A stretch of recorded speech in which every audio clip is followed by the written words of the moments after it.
All right.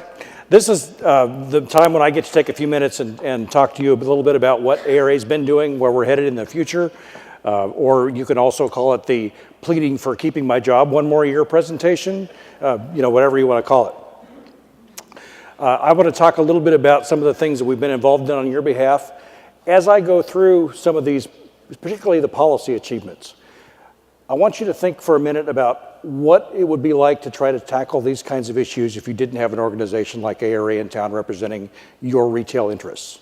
Because each one of you would have to do it on your own. And you'd have to have your own teams fly in, or your own office, or your own efforts, and it would be really difficult to do. And so I hope as we go through some of these examples, you'll see the benefit that you're getting every single day by being a member of this association. So some of these issues, most of them hopefully will be familiar to you. We spent a lot of time and effort on PSM last year, and we won that in the courts. It was an issue that we first went to the agency and talked to them about and said, look, if you're trying to prevent another West Texas, you're focused on the wrong product because anhydrous ammonia isn't what exploded. You're doing it the wrong way. Your cost estimate's off by a factor of 10. And we had about 9 reasons why that was the absolute wrong answer to do what they said they wanted to do. And you could almost see the words go in one ear and right out the other one. And so they went ahead and proceeded, and so we went up to the Hill, and thanks to our policy team's good connections up on the Hill, got that thing stopped through appropriations riders twice.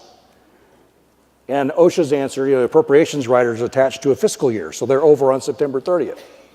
And so OSHA's answer was, okay, on October 1, after this rider's over, then we're going to enforce.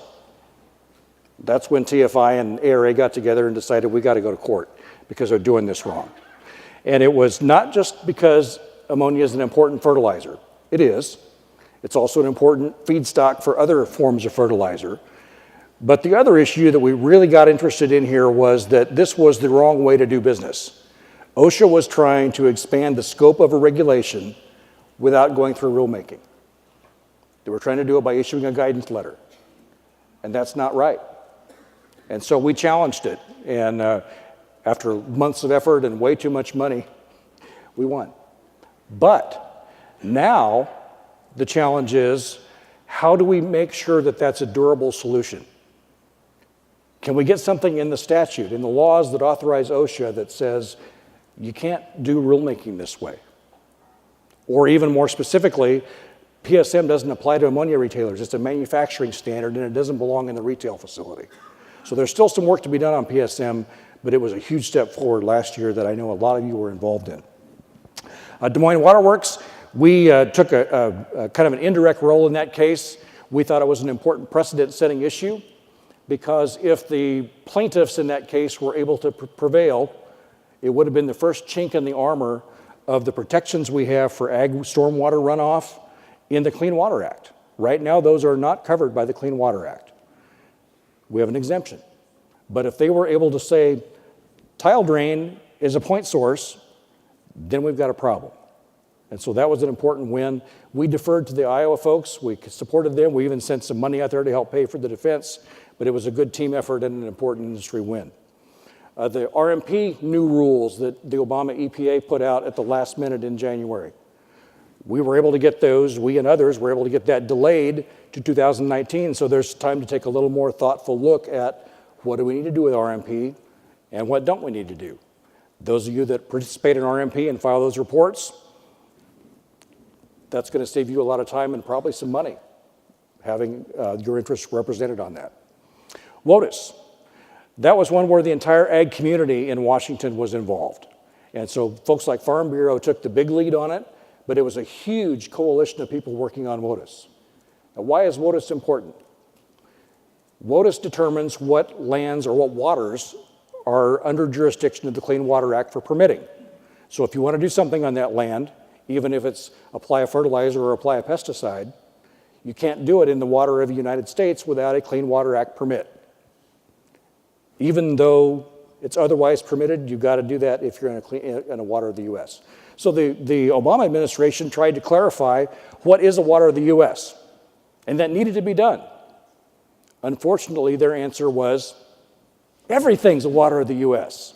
in practical terms, I mean, it was to the point where if you had a jurisdictional water that had a water insect that flew from there to a mud puddle and laid an egg in the mud puddle and that egg hatched, the mud puddle is now a jurisdictional water because there's a nexus between the two. And so had that rule gone into effect, had the new EPA not changed it and delayed it, this is the map of what would have been waters of the United States in our country. And this comes from the U.S. Golf Course Association, so you know this is serious.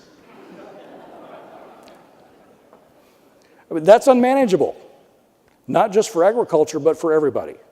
So it was important to get that changed. We were active on a couple of existing stocks provisions. EPA canceled a couple of registrations, one on sulfoxaflora and one on flubendiamide. I had to practice a lot to be able to say those. And what they tried to do was upend basically 30 or 40 years of existing tradition where previously, if a label got pulled, anything that had left the manufacturer was already in distribution or retail was able to be sold as long as it was used in accordance with the label. What EPA tried to do in both of those cases was say only the stuff that is in the hands of farmers and users can be used. Anything else in the distribution channel, including at a retail warehouse, has to go back to the manufacturer, be exported to a market where it's legal to use, or hold it in your warehouse and hope that a new label comes out that you can stick on there. That wasn't workable for us. And so we went down to EPA. Richard and I sat with Jim Jones in the OPP office and explained the situation. We lost on one, but on flubendiamide, we were able to get them to change because there was an appeal process at EPA, and their appeal board actually cited our brief when they said, no, there's no reason to do that. You need to stay with the traditional existing stocks interpretation for this product. Your retail interests being represented in Washington. Anderson Seed is a case where we were much more passive. CLA and others took the lead on this one. Had the plaintiffs prevailed, what would have been required is that essentially the application of a seed treatment would be considered a pesticide manufacturing operation. So you've got the seed treatment chemical that you're going to put on the seed that's already registered under FIFRA. Now that treated seed is also considered to be a pesticide, has to have its own EPA registration, and the facility that's putting on that seed treatment, in most cases a retailer, has to register as a pesticide manufacturing entity with EPA. We won that case. And that was a big deal for industry, especially for those of you that are in the seed business. We work on a lot of sustainability things on your behalf. There's a field to market coalition that Richard Gupton represents us in. That group unites the interests of grower groups, agribusiness groups, environmental groups, end-use food retailers, consumer package companies, to try to agree on what the definition of sustainability is, as we talk about those claims in the marketplace, and how we're going to measure it. And that's important to have consensus among all those groups on that kind of a topic. ARA also has developed a sustainability white paper, which is available either from the office or downloadable from the website, trying to help retailers understand what, if I want to do a sustainability program in my business, or if I want to offer a service like that to my customers, what kinds of things should I be including in that package? And so that's available to you as an ARA member, downloadable, or we can send you a printed copy. I've even got one on my notebook over there if you want one today. Still in the works is some important work on Chlorpyrifos. Again, we're teaming up with CropLife America and the registrants on that issue. The problem here is that the prior EPA, again, was trying to change the scientific process. Instead of relying on toxicology data, on the hard science that proves cause and effect, the prior EPA was trying to base those decisions based on toxicology or on epidemiology, which only shows correlations, but does not establish cause and effect. I remember a paper my mom and dad brought home one time that said that, out of every 1,000 people that die, 998 of them consumed pickles at one time in their life. Epidemiology would say that those pickles are a problem, but toxicology establishes cause and effect. So the importance of Administrator Pruitt coming in and saying, we're going to operate this agency based on the statute and on the science, the importance of that move cannot be understated. And so Chlorpyrifos was the example, but the principle was what was really important. Our executive committee on Monday this week authorized ARA to participate in 2 different lawsuits, one on California's listing of glyphosate under Prop 65, which California believes that everything that's been in existence causes cancer, and so that list of Prop 65 is pretty long. But in this case, there's an issue that they're basing it on information that isn't reliable, which causes manufacturers to have to make false statements on their label. And that's not right. So we're involved in that one. We're involved in a seed treatment suit where people have alleged that EPA circumvented its responsibilities to comply with the Endangered Species Act in issuing 2 registrations on products. That's a precedential problem that's going to apply across the industry. And so our exec committee asked us to get involved in that also. We've been involved in electronic logging devices for trucks. That requirement is coming into effect in the middle of this coming month in December. There's an exemption out there for livestock. It does not apply to farm supplies. We're still working on that issue. I know a number of members have already implemented that technology and are actually benefiting from it. What we're trying to do is make sure that everybody's got enough time to be able to schedule that investment and not make this a rush deal that gets done hurriedly at the last minute. We also, there's no certification system for people to know that if I buy this ELD platform, it's going to satisfy DOT requirements, because DOT doesn't have a way to tell you that it's good or not. So you're just guessing. We're trying to get that straightened out also. We've been working on a number of conservation projects with NRCS, building case studies about what things like cover crops can do, and make that case to the grower, provide that data so that you can have that conversation. We're involved in Rebuild Rural on rural infrastructure. We're trying to codify some of the regulatory gains that we've made on PSM and other things so that they're not just short-term gains that can be turned around by another administration in a few years, but that they're actually cemented in statute as much as we can get them so that they will last. The last one I'll talk about here is NPDES.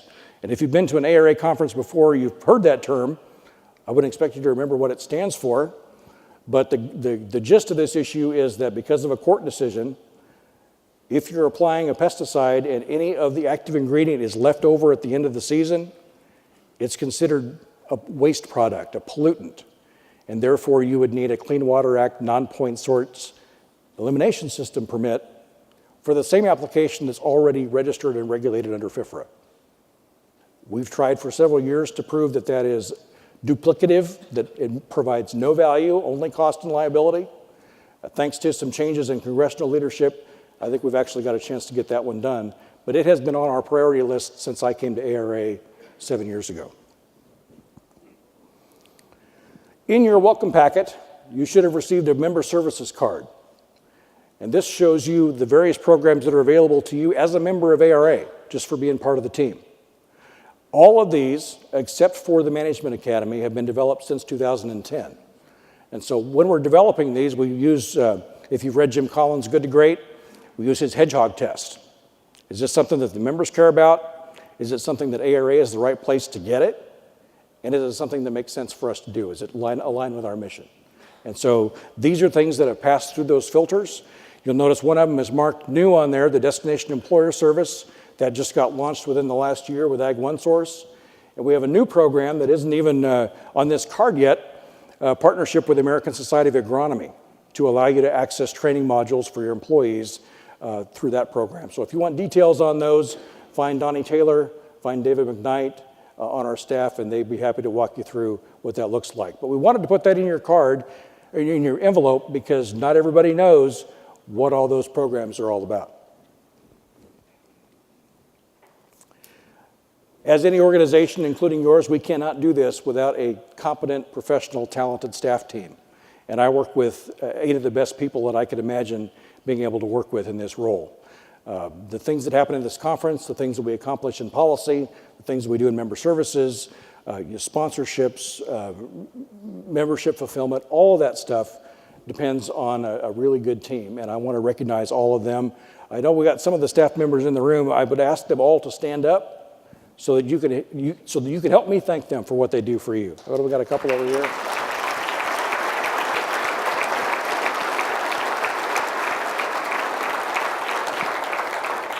And I'm sure the rest of them are at registration or working or doing something else.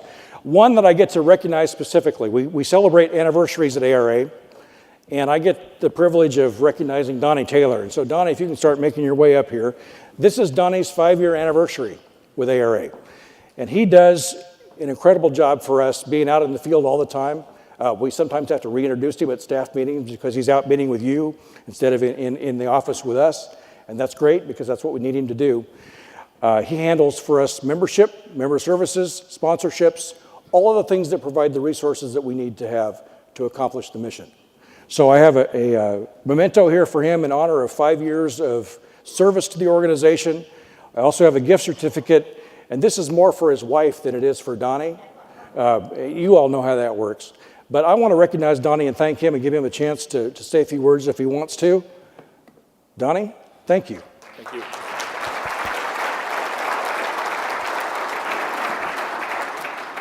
So my first comment is please remember that the camera adds 25 pounds. I thought about buttoning my jacket, but that'd be an OSHA safety hazard to those people in the front row. So I'll not do that either. If you know me at all, you know I have an extreme high level of passion for the retailer. In my personal opinion, they're the most important cog in the supply chain. In many cases, you take the smallest margin and you have the highest risk.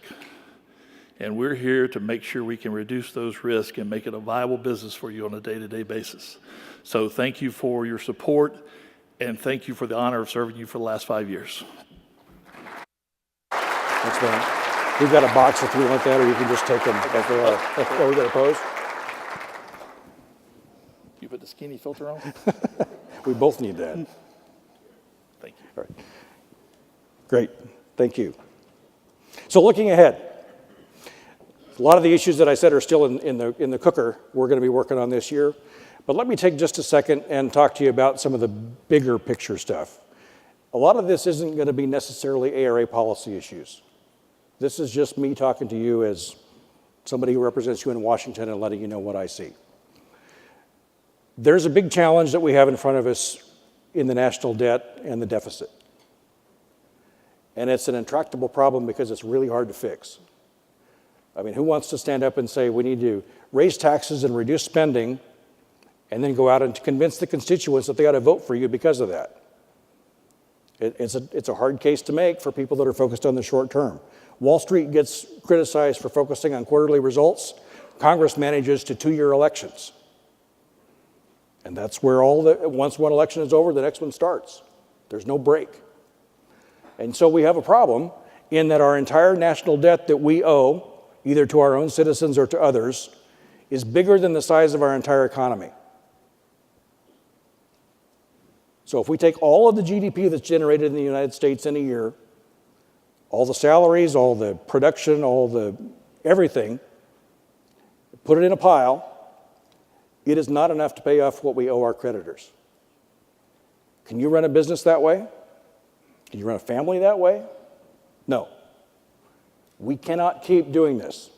And yet we're looking at a tax bill in Congress this year that has lots of little things that people like, a few things that we don't like, but in the very big picture, we're borrowing $1.5 trillion to fund tax cuts. We cannot do that. We can't keep doing stuff like that and passing the bill to our kids and our grandkids if we want our country to last for another 100, 200 years. So that's not something ARA has any policy positions on. I'm not suggesting that we need a policy position on that as an organization. All I'm saying is that somebody needs to pay attention to that and try to find a way to fix it, or we're in big trouble. We have before us as an industry an immense opportunity to demonstrate stewardship. We've escaped the initial bad outcomes of things like Des Moines Waterworks. And so this is our opportunity to apply for our nutrient stewardship across the industry, make it real, make it beneficial to farmers, and talk about it to the public. We avoided OSHA PSM and other detrimental regulations as a result of the West Texas incident. So this is our opportunity to participate in something like responsible ag so that we can cure those problems, that we can demonstrate our industry's commitment to being safe and sustainable neighbors in our communities. And if we don't do it in a voluntary form, the next incident will result in more regulations. So it's an opportunity for us to do that and demonstrate. Adapting to a changing world. This phrase comes directly out of our mission statement.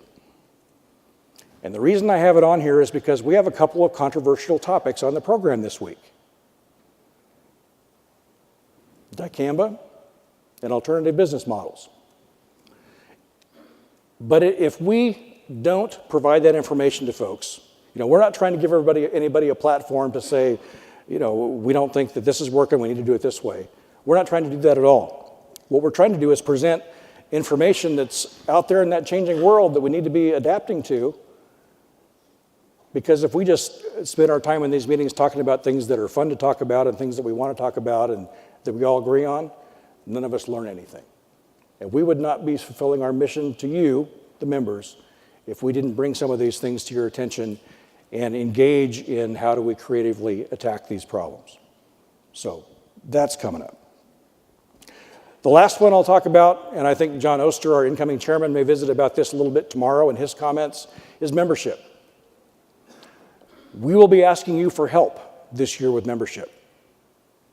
We've had, through consolidations, through members thinking that because we have a Republican administration and Scott Pruitt at EPA and Sonny Perdue at USDA, maybe we don't need advocacy anymore. We're having a challenge with membership renewals. And so we're going to need your help. And Donnie and I will be reaching out to you. Our others in our group will be reaching out to you for your help. The most effective tool in bringing people in and getting them to renew is a referral from a peer. And so that's incredibly valuable if you can help us with that in a few cases. So I've now been at ARA for 7 years. I'm now entering my 8th. It's been great.